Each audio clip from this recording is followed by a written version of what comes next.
ఆసిఫాబాద్ మాజీ market committee chairman గాదవేని Mallesh తో పాటు ఆయన అనుచరులు నాయకులు కార్యకర్తలు బీఆర్ఎస్ పార్టీకి మూకుమ్మడి రాజీనామా చేశారు. ఈ మేరకు తన రాజీనామా లేఖను ఆసిఫాబాద్ బీఆర్ఎస్ ఎమ్మెల్యే కోవ లక్ష్మికి వాట్సాప్ చేశారు. కాగా త్వరలోనే కాంగ్రెస్ పార్టీలో చేరుతున్నట్టు తెలిపారు. ఇన్ని రోజులు పార్టీలో ఆసిఫాబాద్ ప్రజలకి సేవలు చేసేందుకు అవకాశాలు కల్పించిన ఆసిఫాబాద్ ఎమ్మెల్యే కోవ లక్ష్మికి ప్రత్యేక ధన్యవాదాలు తెలుపుతున్నామన్నారు.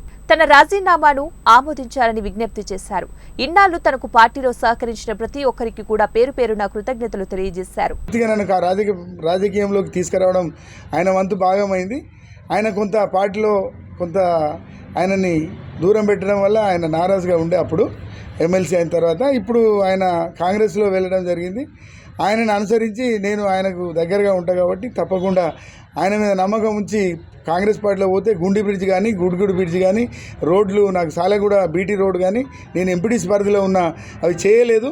ఇప్పుడు నేను టీఆర్ఎస్లో ఉంటే చేయలేని పరిస్థితి. కోవలక్ష్మి గారు ఎమ్మెల్యేగా ఉన్న ఫండ్స్ రాష్ట్ర ప్రభుత్వం ఇవ్వాలి కాబట్టి నేను నా ఎంపీటీసీ ఇంకొక 4 నెలలు ఉంది కాబట్టి దాన్ని ఈ 3-4 నెలల్లో పూర్తి చేసుకుందామనే ఉద్దేశంతో గౌరవ మిత్రులందరూ మండలంలో నేను పార్టీ అధ్యక్షుడు చేసిన కాబట్టి నాకు ఈదులవాడ కావచ్చు, రాజుర కావచ్చు, మోతుగూడ కావచ్చు, కౌటగూడ, దడపాపూర్, ఎల్లారం అన్ని గ్రామాలలో ఆ రోజులో మొత్తం సీసీ రోడ్స్ అన్నీ గౌరవ పెద్దలు